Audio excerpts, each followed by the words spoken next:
Muy bien, vamos a esperar que entre el profesor Paredes. Mientras vamos preparando todo,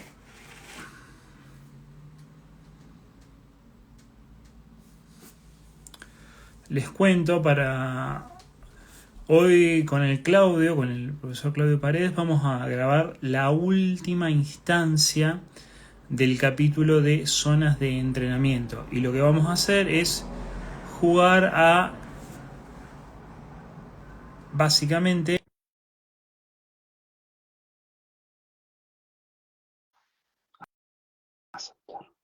Ahí está entrando el profesor Claudio Paredes.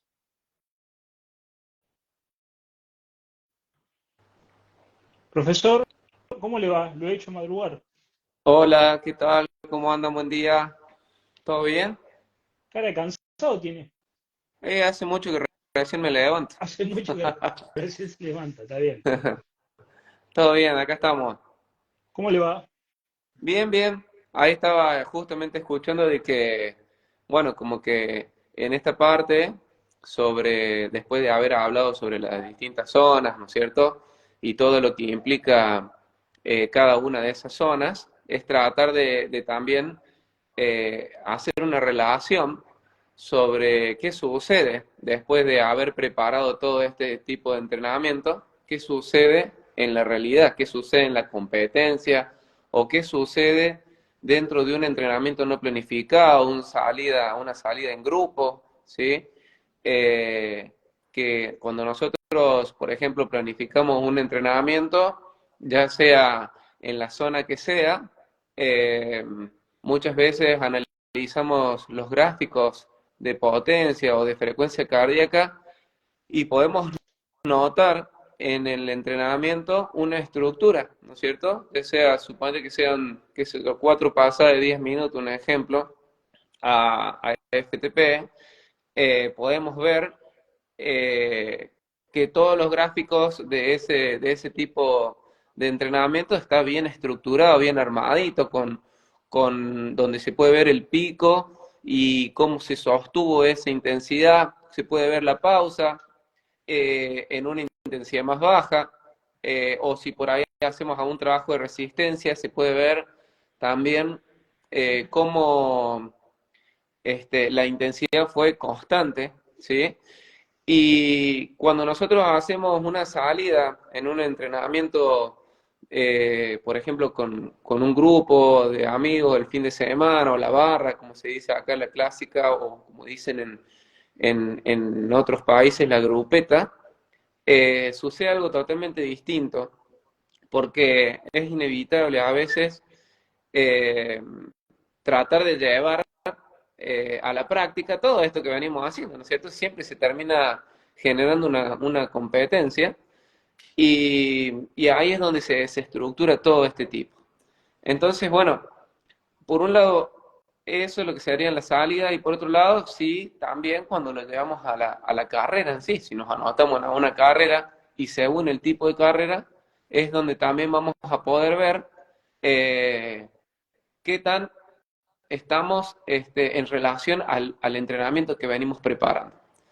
Por supuesto también de que lo que pasa es que cuando nosotros planificamos un entrenamiento o una pretemporada, planificamos de acuerdo a los objetivos y al tipo de carrera que vamos a competir. Eso, eso está claro, ¿no es cierto? No es lo mismo, por ejemplo, para aquel que corre en ruta en una temporada de verano donde quizás las carreras son más largas, o aquellos que preparan una vuelta de varias etapas, o los que, o por ahí en temporada de invierno, en carreras de criterio, carreras cortas, que son explosivas, van a determinar eh, qué tipos de zonas son las que prevalecen, ¿no es cierto?, en un entrenamiento. Entonces, la idea es poder hacer un análisis y llevar a cabo esto para ver de qué manera vamos a entrenar, hacer un análisis de las características de la competencia. Si corremos por ejemplo, en mountain bike, en un rally, ¿sí? Eh, que generalmente el rally es una carrera en bicicleta de montaña, saben ser en caminos de tierra, ¿sí? Hay algunas que son largas también y otras que son más cortas y que van a depender mucho de la inclinación. Entonces por ahí está bueno hacer un análisis de cuál es el terreno de ese tipo de competencia, qué inclinaciones sí, qué inclinaciones tiene y como para preparar eso, ¿sí? Ese tipo. Eh, por ahí, haciendo una comparación, por ejemplo, con el XCO, que casualmente este fin de semana, acá en Calera se corre el Campeonato Argentino de XCO y es un circuito de montaña con senderos, piedras, con saltos, es todo muy explosivo, ¿cierto? Entonces, por ahí, si hacemos análisis de gráficos de potencia, serían constantes picos, quizás entre 10, 15 segundos, 30 segundos, 45, cortitos y de mucha potencia. Ese tipo de entrenamiento es muy específico, al igual, si podemos hacer una comparación, a las carreras en circuito. Ayer pensaba, cuando pensaba que hoy nos íbamos a juntar para hablar un poquito, pensaba también de que hay carreras en circuito para hacer con bici de ruta o con bici de pista también se puede hacer. Eh, para aquellos que no saben, la bici de pista no tiene cambios, o sea, se corre con piñón libre en los circuitos y tiene un solo plato y un solo piñón, ¿sí?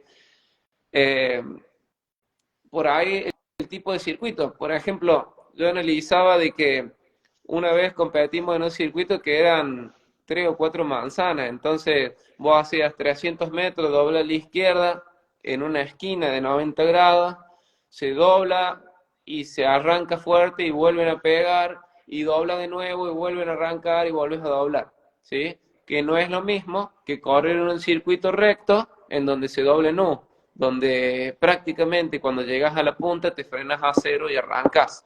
Entonces, esas características de esos circuitos son distintos, ¿sí? O no es lo mismo, pueden durar el mismo tiempo, pero no van a ser, las intensidades que destacan cada uno de ellos no son las mismas.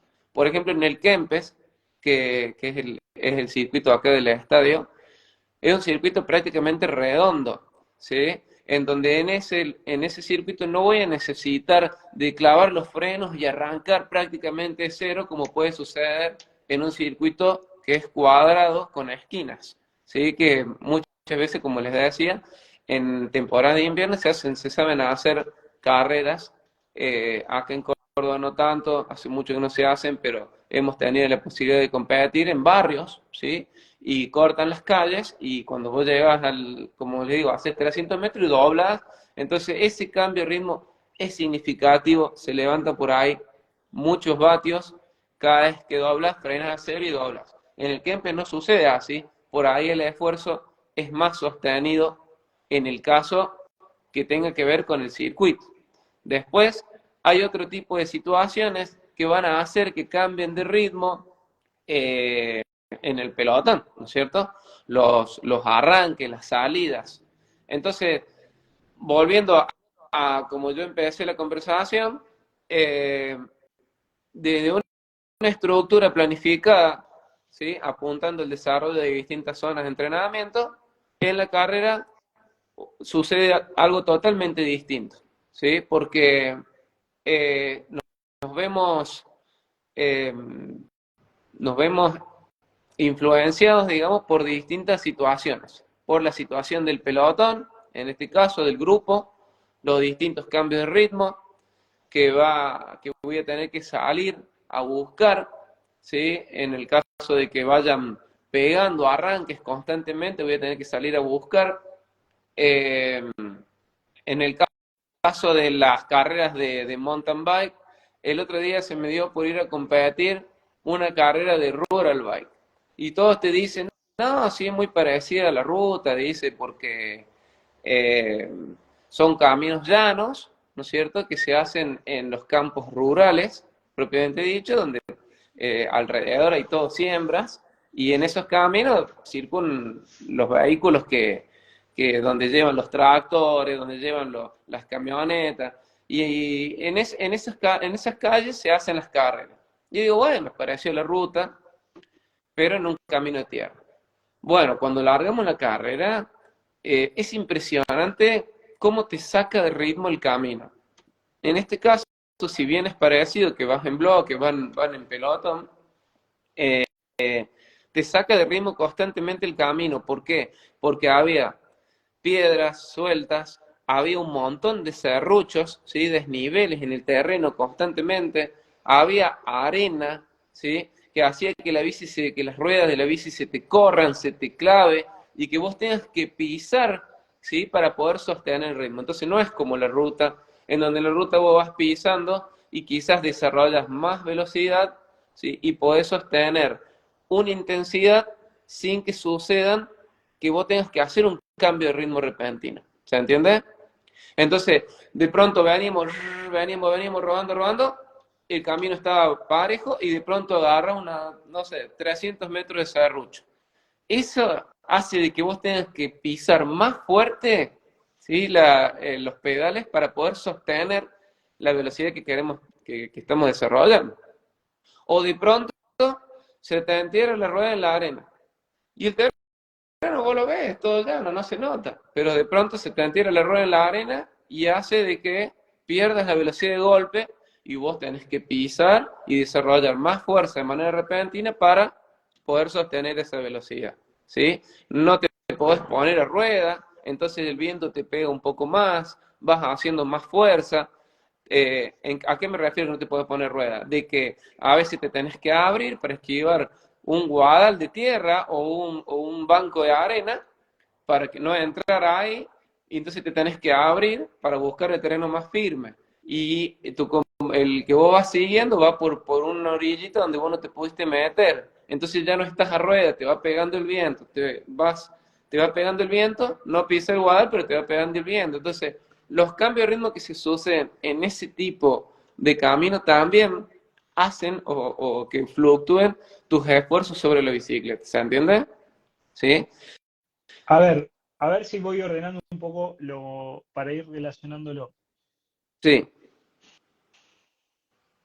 En las situaciones de competencia se dan un tipo de esfuerzo, un contexto que muchas veces en el cual nosotros no tenemos control por las situaciones que Claro. se dan. Y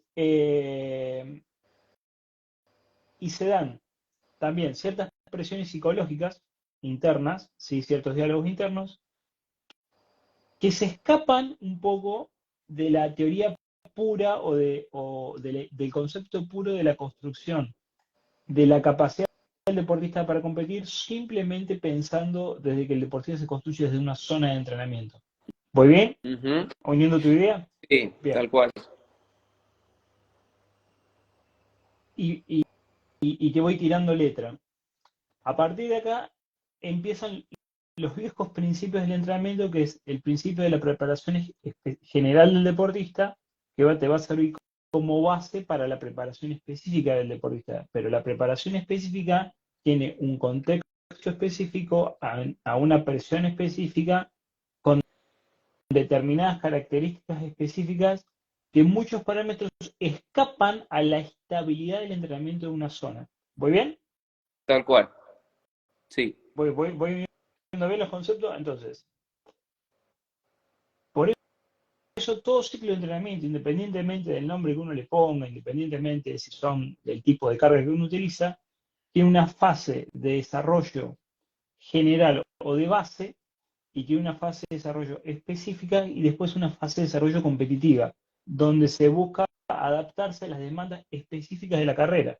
No es lo mismo una carrera como la que vos acabas de describir de XO que una carrera de medio Ironman, donde si vos tenés hoy día, por ejemplo, podés descargar el plano de la carrera y distribuir las potencias en función de tus características en diferentes puntos de la carrera, puedes hacer una carrera mucho más prolija que no tiene tantas circunstancias cambiantes, por más que sea una carrera larga, que si te estás enfrentando en una carrera donde en todo momento alguien está tratando de pasarte o está tratando de dejarte fuera del juego o vos estás apretando en un pelotón para tratar de perseguir y conectar con una fuga.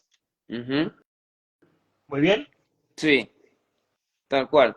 O sea, respecto a este tipo de carreras como una contrarreloj o como un Ironman, eh, en este caso nos rompe o nos saca la estructura. Vos podés armar una estructura, una estrategia en particular, pero cuando competimos así, dependemos del grupo, ¿sí? Yo había notado ayer acá algunas cosas. Por ejemplo, conocer los datos de carrera. Habíamos puesto recién. Hablando de que si es XCO, ¿sí? De que si es rally, si es rural, que es lo que acabo de nombrar, si es ruta, una carrera de ruta corta, media o larga, el circuito, qué tipo de circuito es en el que estamos compitiendo, ¿sí? Puede ser un circuito redondo como el Kempes, un circuito cuadrado o un circuito recto donde se doble nu y que va a establecer distintas diferencias. Eh, Después dice el análisis de la competencia, dice, eh, muchas veces yo puedo tomar como referencia, yo estuve analizando algunas carreras de distintos alumnos y algunas mías también, en donde también va a depender, más allá de esto que acabo de nombrar, de en dónde se corre. Por ejemplo, no va a ser lo mismo correr una carrera aquí en Córdoba, en donde yo por lo general ya conozco los corredores, son generalmente en las carreras nos encontramos siempre los mismos, entonces por ahí yo puedo tener en cuenta alguna competencia, en la competencia puedo tener en cuenta alguna estrategia en particular porque ya conozco quiénes son los corredores.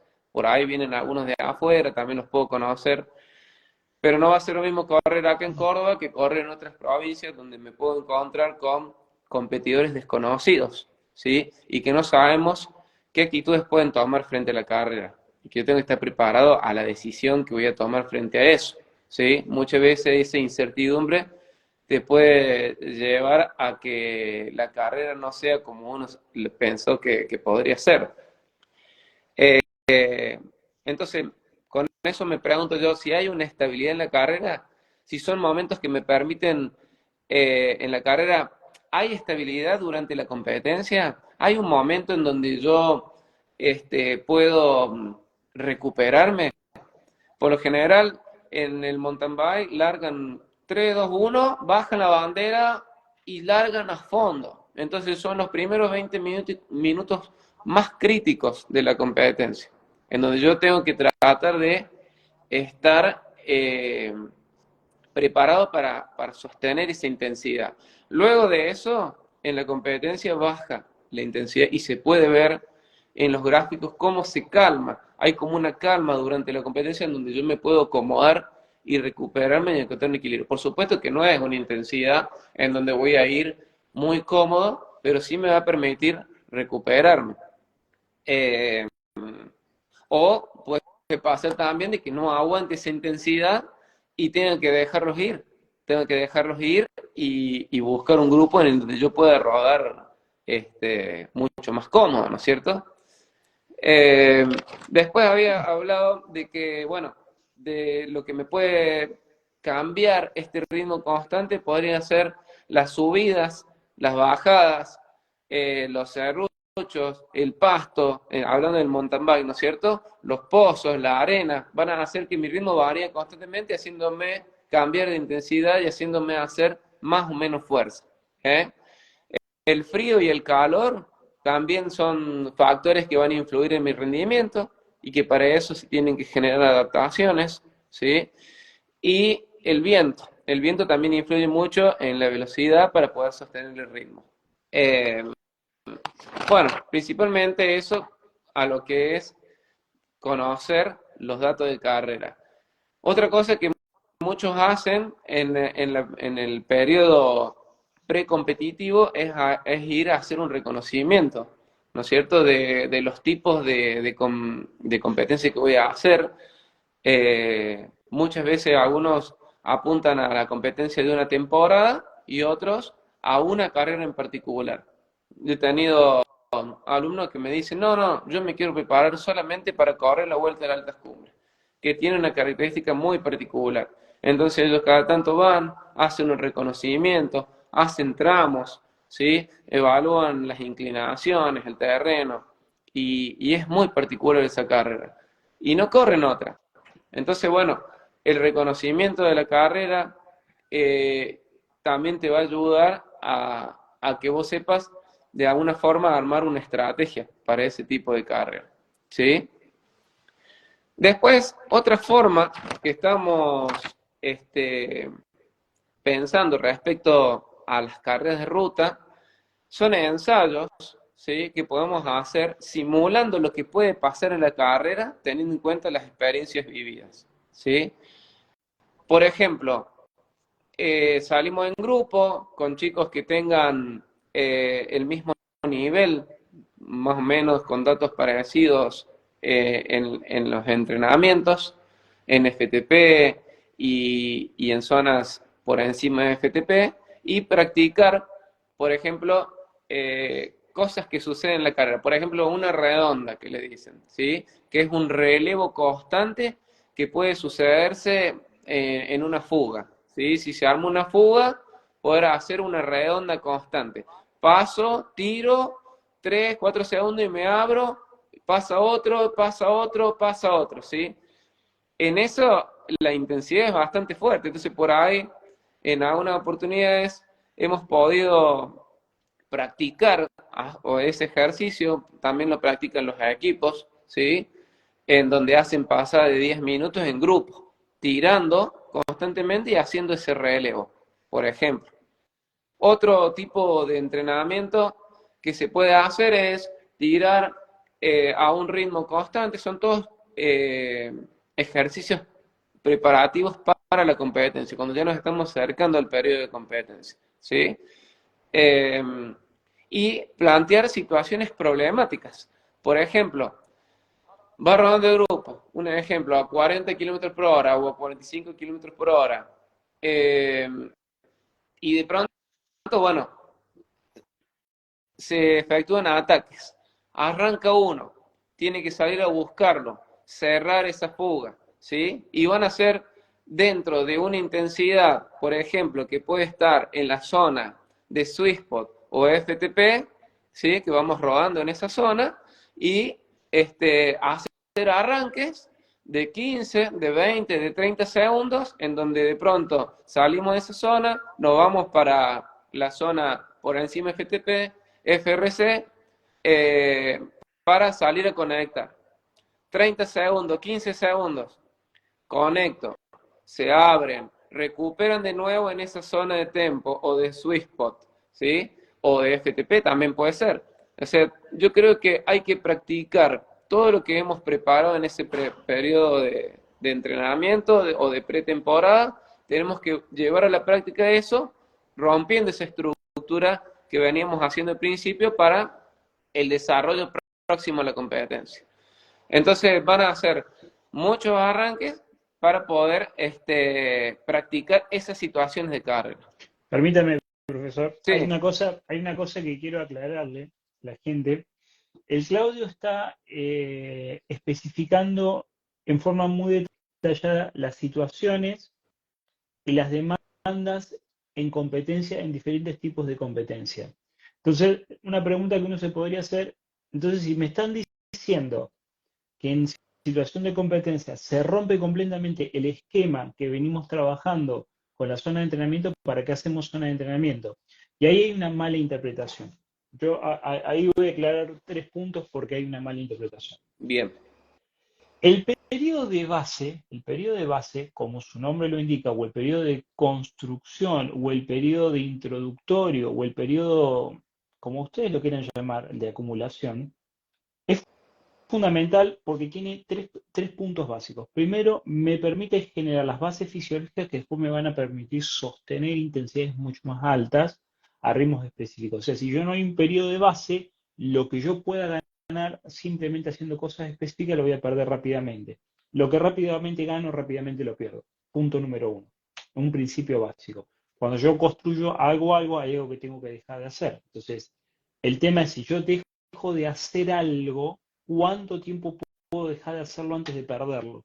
Entonces, por eso es tan importante la construcción de un periodo de base que me permita tener una plataforma sólida donde apoyarme para hacer trabajos de alta intensidad. Sin ese periodo de base, que está mal interpretado, yo mismo cuando era estudiante interpreté mucho tiempo mal. El periodo de base no es solamente entrenamiento aeróbico, como más se suele interpretar. El periodo de base es construir todas las valencias que te hacen falta para poder,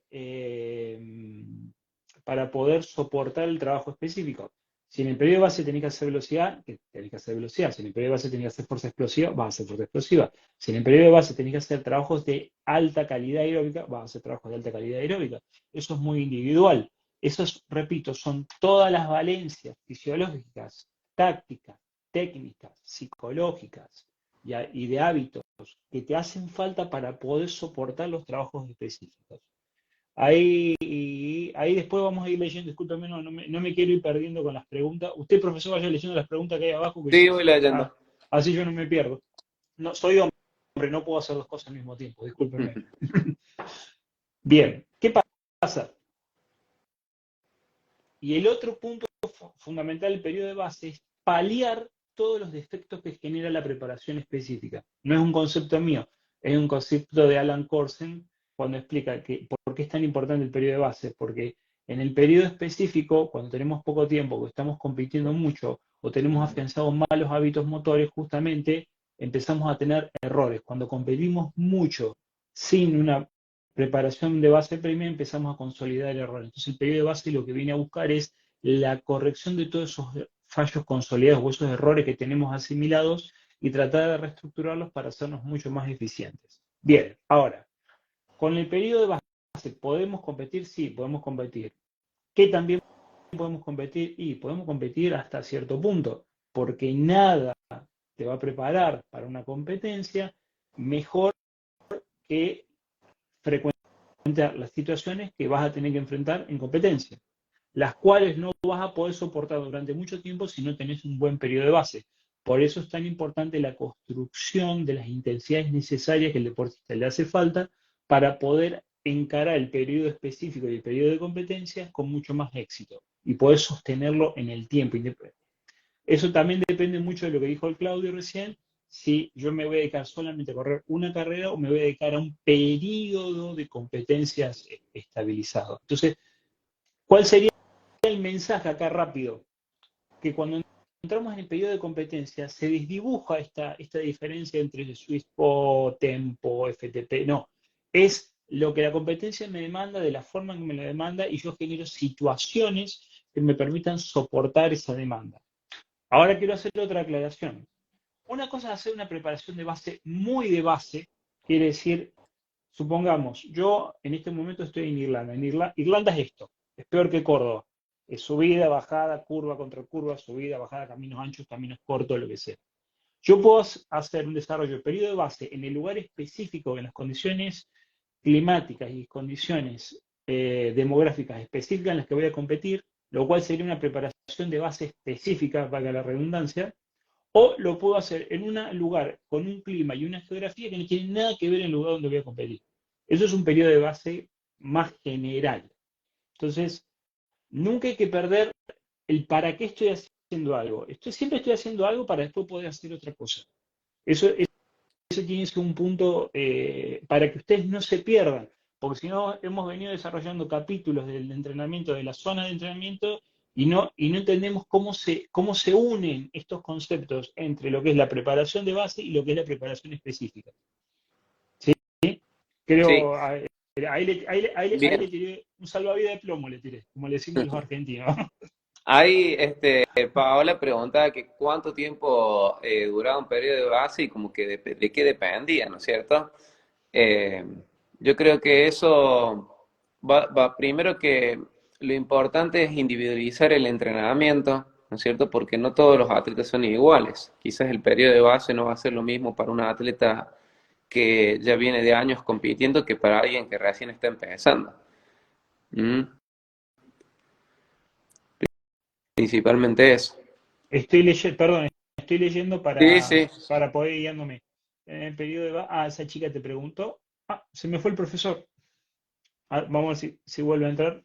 Es muy probable que el error lo haya cometido yo, ¿eh? Es muy probable que yo haya desconectado al profesor. Ayuda a conocerte y después saber cómo encarar una carrera o una salida. ¿Te ayuda? ¿Cuánto dura un periodo de base? Bueno, Pau, siguiendo un poco con lo que dijo el Claudio, el periodo de base dura tanto como a vos te haga falta para poder encarar la etapa de competencia. No es una norma general lo que voy a decir, no es una norma general lo que voy a decir. Tiene tiene mucho que ver con las características del deportista. ¿Pero fui yo o fue usted, profesor, del No, chat? toqué sin querer ahí la pantalla y se me desconecta. Ay, Dios mío, profesor. Lo voy a tener que retar, fuera de cámara, obviamente. Pero cámara. No, lo que le estaba explicando a Paola, ahí que leí, que el periodo de base dura tanto como vos te haga falta poder construir una base que te permita después soportar algo específico. Es muy ambiguo lo que acabo de decir. Yo voy a tirar unas ciertas reglas generales. Por ejemplo, vos tenés que pensar como ciclos olímpicos. El ciclo olímpico dura 4 años. Entonces, la mayoría de nosotros los entrenadores deberíamos pensar por lo menos en 3 ciclos olímpicos, en un ciclo de 12 años. ¿Sí? Los primeros 4 años predominan mucho trabajo de base sobre el trabajo específico. ¿Por qué? Porque estás haciendo justamente las bases. Después, Ujú. sobre esas bases, vos vas construyendo valencias mucho más específicas, pero, ay, cordobés que me salió eso, mucho más específicas, pero no quemas todas las naves, no solamente te dedicas a lo específico. Y en el último periodo, supongamos el último, del año 8 al año número 12, vos podés hacer un poco más de uso y abuso de trabajos específicos porque tenés las bases consolidadas. ¿Quiere decir que dejas de hacer base? No, nunca dejas de hacer base. Lo que quiere decir que en una primera instancia las bases tienen una característica de construcción y al final de los periodos de construcción del deportista tienen más características de compensación. Compensan lo que el periodo específico puede llegar a descompensar, por así decirlo. ¿Sí? Ujú. Eh, Profesor, no me quiero olvidar, muy importante, que después nos cuente qué cosas ve usted que ocurren, por ejemplo, en los trabajos estratégicos como los trabajos transmoto. Bueno, justamente iba a hablar de eso, ¿sí? Del trabajo de Transmoto. El entrenamiento de Transmoto, ¿sí? Es un entrenamiento que generalmente lo desarrollamos cerca del periodo de competencias también, ¿sí? Es un Ujú. entrenamiento en donde simulamos el ritmo de carrera. Eh, Básicamente lo que hacemos, entrenamiento tras moto, tras auto, también se sabe hacer. Eh, el auto o la moto ponen una intensidad a ritmo de carrera. Suponete que van rodando a 40, 45 kilómetros por hora y a partir de ahí vos te succionas detrás del auto o de la moto y podés practicar el ritmo de carrera, el ritmo de pelotón, que por ahí eso no lo vas a poder encontrar en ningún entrenamiento haciéndolo sin la moto, ¿no es cierto? O que vayas a competir a una carrera, sí lo vas a encontrar en eso, pero la idea es que nosotros podamos anticiparnos a eso e ir practicándolo. Yo pienso que el entrenamiento tras moto es para experimentados, ¿no es cierto? Para corredores que ya tienen cierta práctica y buen manejo de la bicicleta. Eh, bueno, principalmente eso. Otra cosa que el que maneja la moto tiene que ser también alguien que tenga experiencia y que sepa bien de qué es lo que vamos a hacer. Porque un error que se cometa en una aceleración de la moto o desaceleración o pisando el freno puede hacer de que el que viene a rueda pueda caerse puede caerse la bici o tocar la moto o que suceda un accidente. Entonces, bueno, es importante tener en cuenta eso, ¿no es Te voy cierto? te voy a contar algo. Sí. Algo ahora me vino a la memoria. Hace muchos años atrás, cuando me tocaba ir ayudando como ayudante de mi jefe técnico, uno de los triatletas había comprado una motito, una Hondita 100, sin cambios, una tipo scooter, sin cambios, ¿sí? Y yo le digo, ¿por qué te compraste una scooter? Me dice, fácil, porque al no tener cambios, no tiene cambios violentos de ritmo. Entonces yo Claro, puedo estabilizar mi velocidad por detrás de la moto. Me es mucho más fácil. Si vos me haces cambios violentos de ritmo, yo nunca me puedo acomodar o nunca puedo vivenciar lo que es la presión constante como si estuviera en el pelotón. tal cual.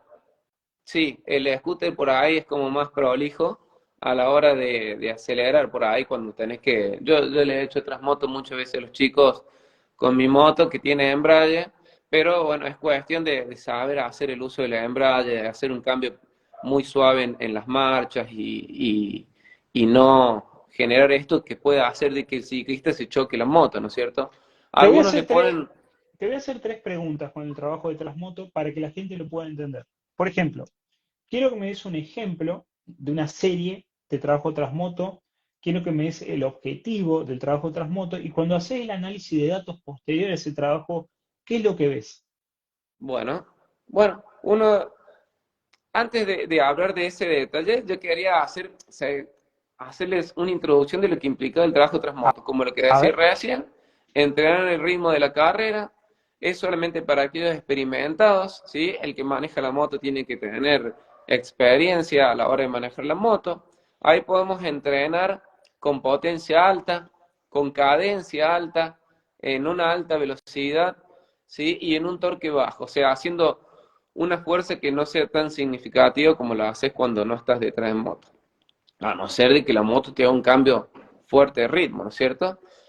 Eh, Dice práctica de ritmo alto, práctica de ese ritmo alto de pelotón, desarrollo de habilidades, ¿sí? Porque por ahí nosotros venimos haciendo un entrenamiento tan sistemático, con pasadas, trabajando todas las zonas que venimos trabajando, pero no practicamos el grupo, el trabajo en grupo, el trabajo en pelotón, el manejo de la bicicleta, ¿sí?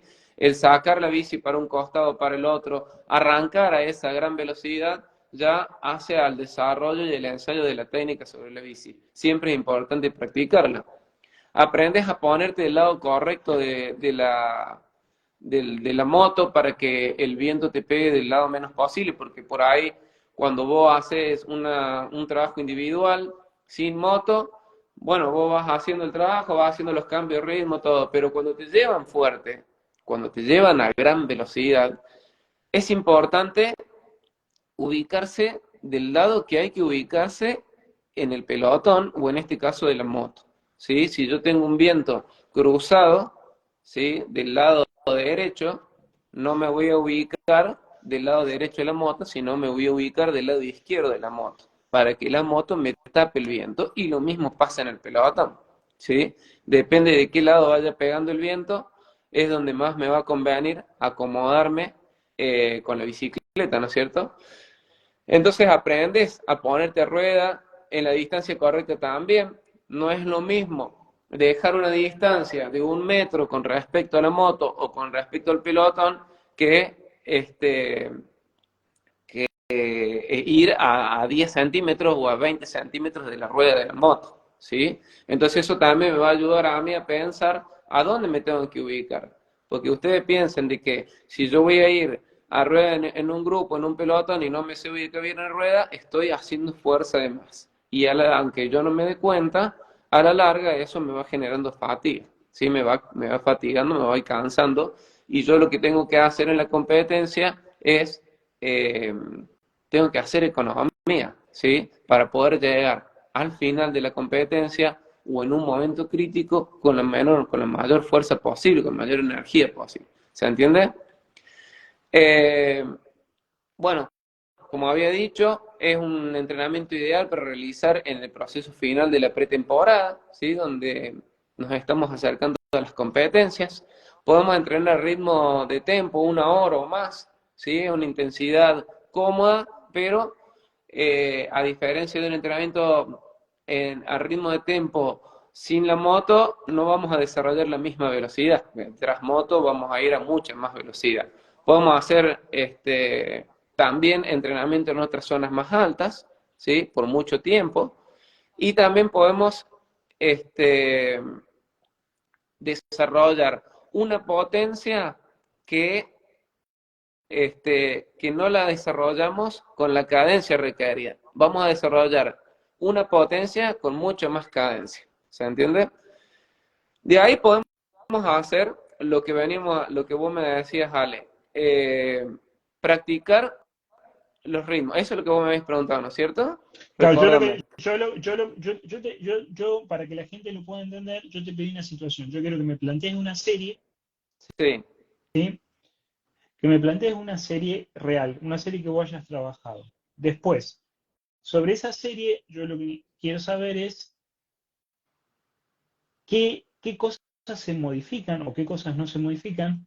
Y después, cuando vos haces el análisis de datos, si yo tuviera que hacer esa misma serie sin la moto y con la moto, ¿qué diferencias vos ves? ¿Qué es lo que vos notás? Podría agregar, bien. podría agregar un par de preguntas, por ejemplo, pues vos lo acabas de responder, ¿en qué momento lo sabes usar de la temporada de este tipo de trabajo? Y como una quinta pregunta, te podría preguntar qué beneficios vos has visto reales que se producen.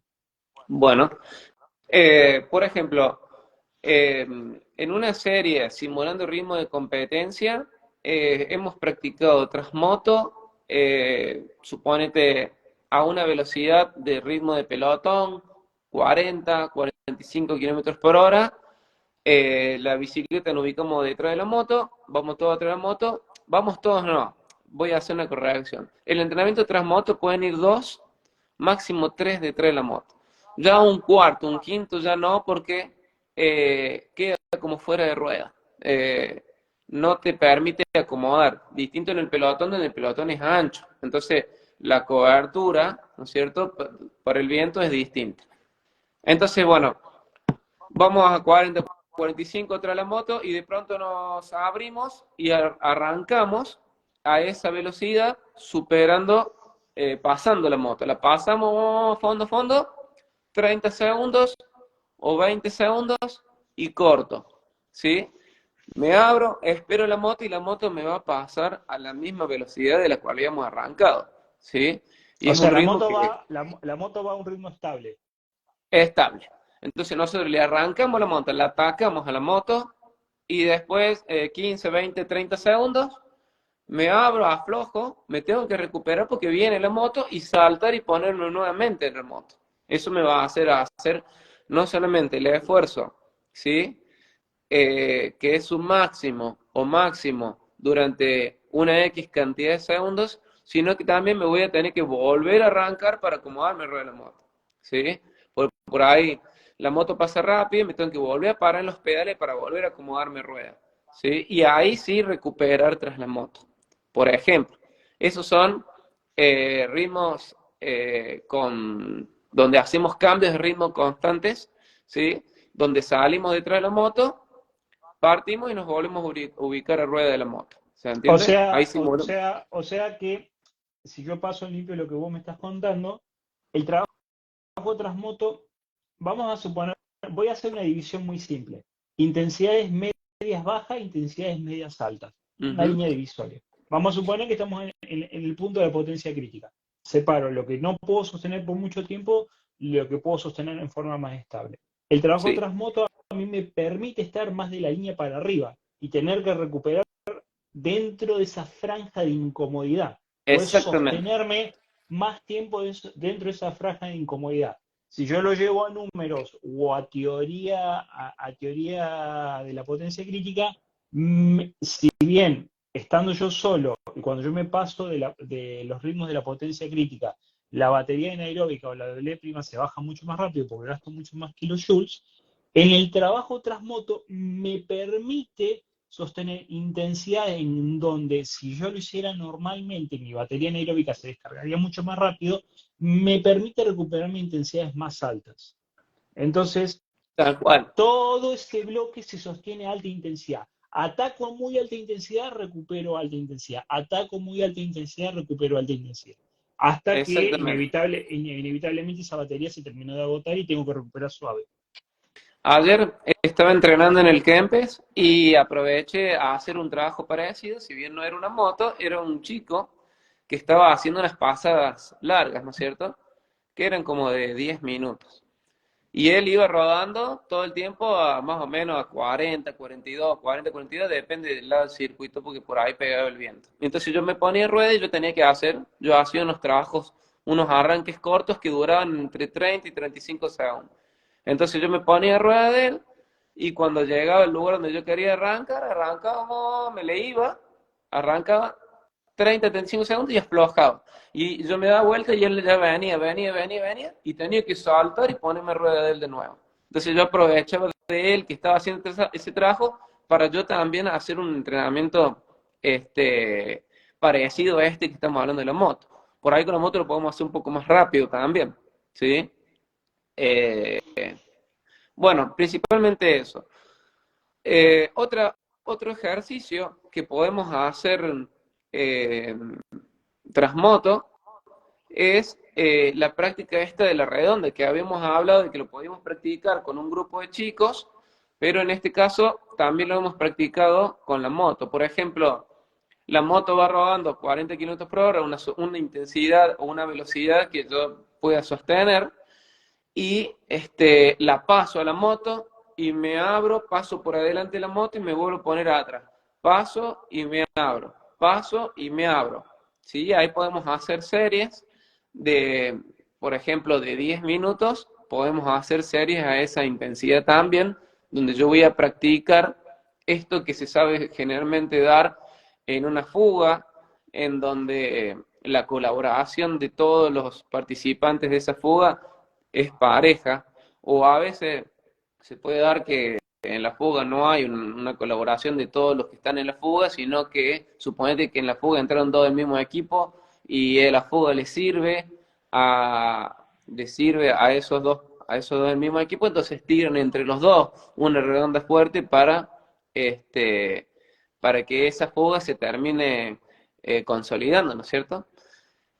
Bueno, ese es otro tipo de ejercicio que podemos hacer, ¿sí? Y bueno, y otro tipo de ejercicio que es el que habíamos nombrado, es sin cambio de ritmo, sino sostener una intensidad constantemente, como habíamos dicho, a tempo, ¿sí? Podemos trabajarla también a FTP, ¿sí? La moto va acelerando y cuando nosotros vemos en nuestro marcador, en nuestra computadora, que estamos dentro de la zona de tempo o de sweet spot o de FTP, podemos sostenerla durante un tiempo y hacer pasadas en esas intensidades, pero quizás sean con mayor cadencia y además con mayor velocidad. Y por supuesto que es mucho más entretenido también que hacerlo solo. ¿Eh? Después tenemos, bueno, habíamos hablado de práctica con máximo 2 o 3 ciclistas, relevo constante en la redonda alta intensidad con series y pausas medidas. Los integrantes deben ser parejos, que es lo que había dicho. Tienen que tener experiencia y tienen que estar parejos en el entrenamiento. Sí, eso es fundamental. Eh, y bueno, práctica de ataque, cada una por cantidad de tiempo, ¿sí? Salir detrás de la moto a máxima intensidad, que es lo que habíamos dicho recién. Y es importante conocer cuál es el límite que yo puedo alcanzar, ¿sí? Para no quedarme sin, porque, por ejemplo, eh, si la moto me lleva a una velocidad demasiado fuerte, yo le arranco la moto y no me voy a poder poner rueda, que es lo que acabamos de decir recién. Entonces tengo que buscar planificarlo eso también. ¿Cuáles son las intensidades que yo puedo sostener detrás de la moto? ¿Sí? Las velocidades pueden ser muy fluctuantes porque a veces te toca un viento en contra y por ahí no lo podés hacer a cierta velocidad. Así que por velocidad puede fluctuar y lo podemos definir en el momento. ¿Sí? No podemos planificar, decirlo, hacerlo a tal velocidad y de pronto nos toca un gran viento en contra y no lo vamos a poder desarrollar a esa velocidad. Entonces, bueno, encontrar cuáles son los ritmos justos en los que yo voy a poder desarrollar el trabajo, ¿sí? Con las pausas necesarias. Eso, bueno, es importante. Y después, lo que nos va a ayudar es a hacer el análisis de ese entrenamiento viendo en el gráfico los picos que hay, ¿sí? Eh, por ejemplo, hay algo que estaba viendo la vez pasada en una carrera que competí de manera virtual en Swift. constantemente, bueno, esa fue por intensidad, era una carrera corta, bien cortita, era de 20 kilómetros, largaron muy fuerte, se me fueron, los corrí, los corrí, los corrí, los corrí y los conecté. Bueno, cuando los conecté quedamos ahí, iban tirando todos y cada vez que vos pasás a tirar, eh, se levanta un pico de potencia y después baja el pico cuando pasa la rueda y vas recuperando. Entonces, podemos analizar de una competencia, sea virtual, en el virtual lo bueno es que vos podés hacer una práctica, ¿no es cierto? Que también puede ser precompetitiva como este desarrollo de moto. Hoy el Swift es una herramienta muy importante para decir, a ver cómo estoy y qué necesito mejorar. Entonces, bueno, Elisa, si bien no son todas las carreras iguales, podemos testear cómo me siento frente a la competencia. Entonces, analizamos esos picos, cuánto tiempo duraron, ¿sí? Por encima del FTP, en zona de FRC, ¿cuánto tiempo duraron? Tomo nota de esos picos, ¿cuánto tiempo fue la pausa en competencia? De acuerdo a los tipos de competencias que yo voy a competir más adelante. Entonces, podemos hacer un análisis de eso, sobre los picos y las pausas, y a partir de ahí planificar trabajos que los puedo desarrollar detrás de una moto o detrás de un auto, o lo podemos hacer en grupos, ¿no es cierto? Por ejemplo, Pasando si... pasándolo un poco en limpio, Sí. es muy probable, cuando yo analizo los datos de todos los trabajos Transmoto, es muy probable que lo primero que vayan a notar es que pueden soportar a alta intensidad mucho más tiempo de lo que normalmente pueden soportar. Esa es como eh, lo primero que uno observa rápidamente. Y lo segundo que uno observa es que y a ver, Claudio, acá necesito mucho de tu experiencia. Yo, yo he hecho un poco uso y abuso de algunos trabajos en condiciones facilitadas como esta, Ujú. y después los chicos quedan casi una semana sin poder recuperarse. Eso me ha pasado muy seguido. Es entre 4 a 7 días para después volver a recuperar las potencias normales. Es como que tengo que hacer mucho trabajo suave posterior a ese tipo de trabajo de alta intensidad. Ujú. Entonces, Eso, a mí yo pienso que primero que el entrenamiento tras moto o tras auto, cuando trabajamos en intensidades altas, no tiene que ser un entrenamiento que dure más de 1 hora 15, no más que eso, ¿sí? Y, y pienso que es importante también prestar atención a cómo se va sintiendo el deportista en ese momento. O sea, eh, para evitar esto de que después necesitemos de mucho tiempo de recuperación, ¿sí? Entonces, tiene que ser un entrenamiento medido en ese sentido también, de que si yo soy el entrenador y voy manejando la moto, no puedo, muchas veces muchos entrenadores llevan el Garmin en la moto, y yo lo he llevado también, entonces vos vas viendo qué va moviendo el deportista, ¿sí? Entonces, si yo lo conozco, ¿sí? Y sé los datos que él puede mover, quizás en ese momento puedo también decir, bueno, hasta acá nomás llego y voy a levantar la pata, lo hago recuperar dentro del mismo entrenamiento y volver a hacer otra serie si vemos que la puede hacer. Y el diálogo con el deportista en ese momento también es importante. Yo pienso que la idea es que al otro día, después del entrenamiento tras moto, pueda hacer un entrenamiento regenerativo, ¿sí? O un entrenamiento en una zona cómoda que me permite recuperar el trabajo intensivo que hicimos el día anterior. bien, cómo se relaciona a tu punto de vista este tipo de trabajos, por ejemplo, con el trabajo de desarrollo por áreas o zonas? ¿Cómo se relaciona bueno, yo detrás de una moto puedo desarrollar todas las zonas, ¿sí? Como le había dicho hace un rato, por ahí no hace falta hacer un entrenamiento con cambios de ritmo, ¿sí? Simulando una competencia, sino que simplemente puedo salir detrás de la moto y trabajar una zona en particular, ¿sí? Por ejemplo, si voy a trabajar una zona de tempo o de sweet spot, puedo trabajarla sabiendo yo que pues quizás puedo sostener, hacer un trabajo de 1 hora en esa zona donde puedo ir a mucha más velocidad, a mucha más potencia, generando menor torque y en un tiempo prolongado, ¿no es cierto? En esa zona en Y particular. pregunto, como Sí, recurso metodológico, esto, para que la gente lo entienda, esto con el Claudio nos ha pasado varias veces, por eso se lo voy a preguntar.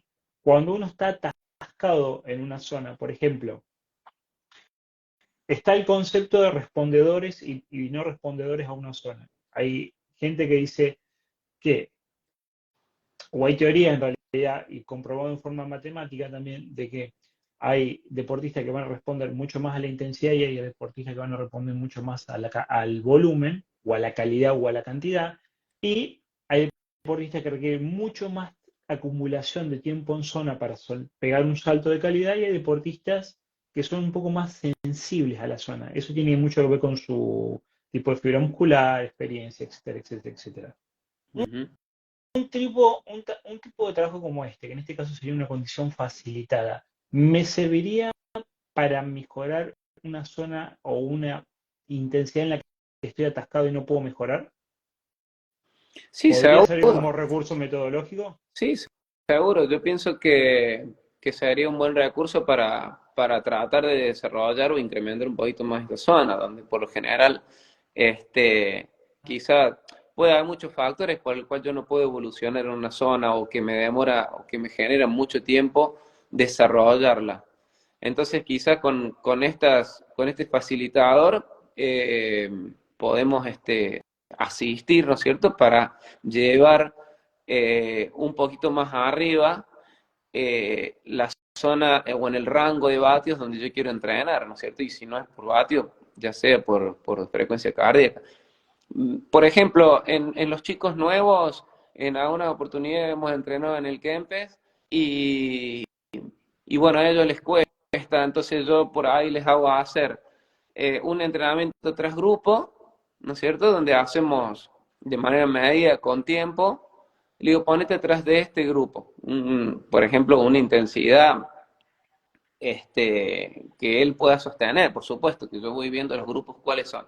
Y él se pone, o ella se pone detrás del grupo, y yo voy por detrás. De pronto veo que se empieza a quedar. Me dice, no, no puedo más. Y le hago un empujoncito de atrás y lo voy asistiendo y hace de que el trabajo sea acompañado. O como, viste que muchas veces también en el gimnasio pasa lo mismo, vas a hacer una serie de pre-banca y te falta, vos vas haciendo la fuerza, si lo tenés que hacer solo no lo podés hacer y te van haciendo una ayudita para que vos puedas llegar arriba. Ya cito el ejemplo del gimnasio porque por ahí la gente está acostumbrada a ver eso y no lo ve tanto en el ciclismo, pero en el ciclismo podemos hacer lo mismo, ir asistiéndolo de atrás, ayudando, ¿sí? Para que de alguna manera levante o pueda superar esa situación que no le está pudiendo mejorar. Por supuesto que lleva tiempo y como siempre decimos es una construcción, ¿cierto? No, no es que lo vas a lograr de un día por el otro. Entonces, si yo voy, recapitulo todo lo que hemos ido hablando hasta ahora, las zonas de entrenamiento tienen un carácter más general cuando hablamos de los periodos de desarrollo de base, y toman características medias raras o medias ambiguas cuando entramos al periodo de competencia, porque en competencia las exigencias fisiológicas que se dan son muy maniables, van cambiando todo el tiempo. Ujú. Pero no podríamos soportar esas intensidades de competencia si no tuviéramos un buen desarrollo de periodo de base. Es Hasta ahí vamos. fundamental. Sí. Bien. El periodo de base, en donde yo estoy enfocado en esas zonas de entrenamiento y trabajo las intensidades que a mí me hacen falta particularmente para poder seguir progresando, es distinto en el momento de desarrollo que a mí me agarre como deportista. Si me agarran los primeros 4 años como de mi carrera, me agarran un periodo intermedio o me agarra hacia el final. Obviamente que hacia el final van a prevalecer mucho más los trabajos específicos y los trabajos generales en donde las zonas puras y duras, como son en la construcción de series, van a servir para paliar lo que el periodo específico a veces mal consolida. ¿Hasta ahí voy bien? Ujú. Sí, Bien. Trabajos facilitadores como el trabajo en pelotón, facilitadores entre comillas, ¿no? entre comillas, sí. O como el trabajo en moto, me sirven no solamente para sostener altas intensidades durante mucho más tiempo, sino que también me permiten para poder romper barreras de velocidad dentro de zonas que me cuesta mejorar. Tal cual, ¿Voy bien? tal cual. Sí, Bien. Si yo dijera, como me ocurre a mí con el entrenamiento de la maratón o me ocurre con el entrenamiento de las aguas abiertas, que vamos a suponer, yo a Claudio lo hago hacer trabajo tras moto en pasadas de intervalos largos de bloques de 10 minutos, ¿sí? 5 bloques de 10 minutos tras moto, ¿sí? Y después Claudio necesita 4 o 5 días para recuperarse de ese trabajo. ¿Es válido usar el concepto como se usa en el trabajo de la fuerza en el gimnasio? Es decir, bueno, de ese 100% que yo puedo soportar, voy a hacer trabajos desde el 60 al 70% del volumen que yo puedo soportar y dejándome ese margen del 30% que no lo desgasto y me permite volver a entrenar en 2 o 3 días de la misma forma. ¿Se entiende lo que quiero claro, decir? Yo sí, soporto una hora de trabajo total, de tiempo total de trabajo tras moto, una hora altísima intensidad. En vez de hacer una hora, hago 40 minutos un día martes y 40 minutos un día viernes. Entonces, en la semana el tiempo total de acumulación son 80 minutos. Distinto a que si hago de una sola vez 60 minutos, una sola vez a la semana, que por ejemplo puede ser el día martes, y después ya ese trabajo no lo puedo volver a recuperar, porque sí, la estoy idea tan es desgastado. fraccionarlo. Sí, la idea es ir fraccionándolo. Por supuesto que también, o sea, el entrenamiento puede ser que quizás en un principio lo pueda hacer una vez a la semana, ¿sí? E ir trabajándolo de esa manera fraccionada y a medida que nos vamos acercando más al entrenamiento, al periodo de competencia, podemos ir repitiendo más la serie, ¿no es cierto? En la semana. Primero, como decimos, si mi máximo sostenible es una hora, bueno, hacer 30 minutos y de ahí ir sosteniendo esa misma intensidad a 45 minutos hasta llegar a la hora e incluso superarla también. Bien. ¿Sí? Eh, para ir cerrando un poco el tema, Claudio, eh,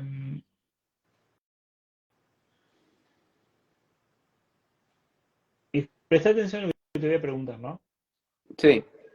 ¿Cuánto beneficio te ha generado competir mucho al momento de reiniciar nuevamente un ciclo? ¿Qué quiero decir con esto? Vamos a suponer, terminás tu temporada de competencia en abril. Ujú. ¿Sí? Competiste durante 2 meses, supongamos a razón de 2 o 3 competencias mensuales. ¿Cuánto beneficio posterior a ese periodo de competencias has encontrado al momento de volver a trabajar sobre las bases? Ujú.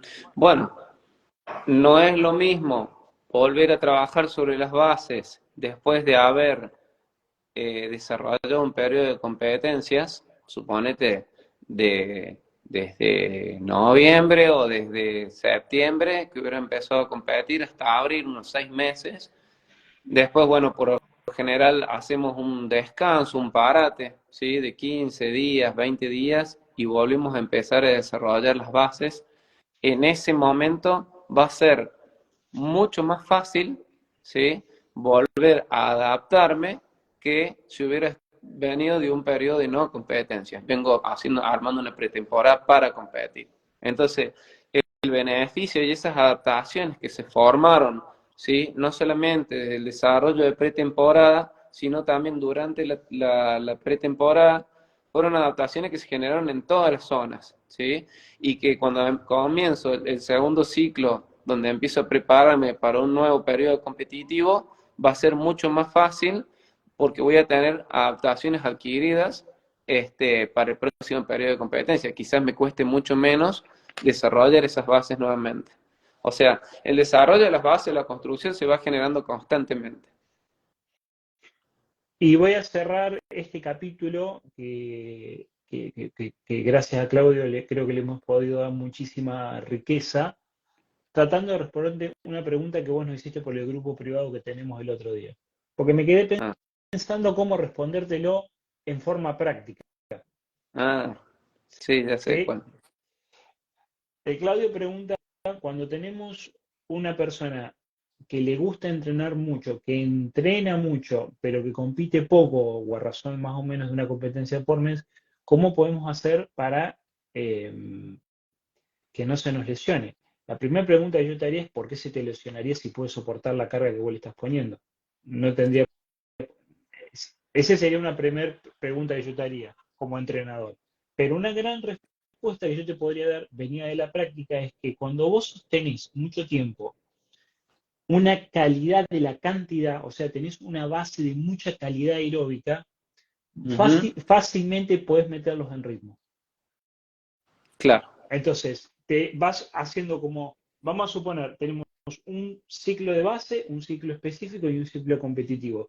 Si yo me mantengo trabajando entre la base y la mitad del ciclo específico, la más, y de golpe tengo que competir, es mucho más fácil meterlo en competencia y menos lesivo que si lo tuviera todo el tiempo tratando de meterlo más desde el punto de vista específico que de la generalidad dentro del ciclo de Más entrenamiento. que de la aleación, mi preocupación era de que él llegue cansado, ¿no es cierto?, al momento de la competencia, cuando apuntemos a una competencia en particular, por sus tipos de entrenamiento. O sea, hablando de un corredor que mete a lo mejor entre 13 a 16 horas semanales, todas las semanas, y que a veces te cuesta hacer lo que deje de entrenar y que te dice, no, bueno, pero salir tranqui, salir un ratito, bueno, pero la idea es que hoy puedas descansar, que puedas, sí, pero que justo que yo hoy también estaba lindo el día o por lo que sea, siempre hay como una excusa para seguir entrenando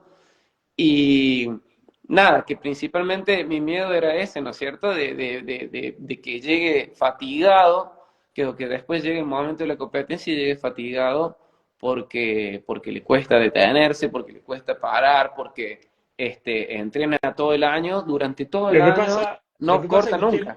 lo que usted pasa es que usted es muy buena persona. Yo en vez de haberlo entrenado 17 horas semanales, le hubiese puesto a entrenar 25 horas semanales. Cuando quede tan destruido y tan muerto como la tinta por la sangre por tinta entra, o sea, ahí va a terminar entendiendo. Pero Va a bueno, dejar de joder. son recursos pedagógicos. Usted lo toma o lo deja. Sí, eso es verdad. Pero bueno, o por ahí mucha gente que está acostumbrada a estar cansada, está acostumbrada a estar cansada del entrenamiento.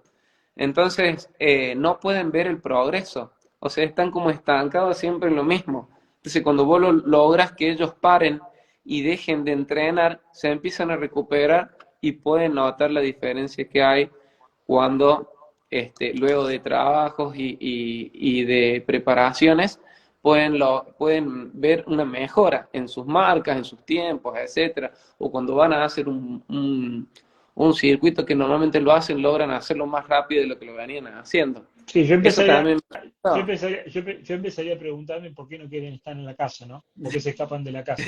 Pero también, bueno, ese es un tema más profundo, para una pequeña clave que les tiramos a los que nos escuchan.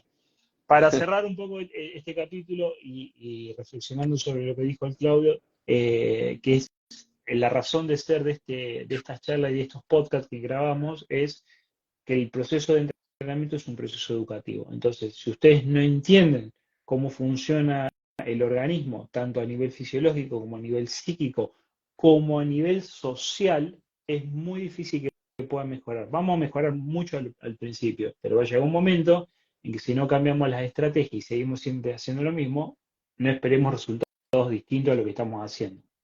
tal Porque cual, nosotros somos nuestros propios artífices o de nuestro éxito o de nuestro fracaso.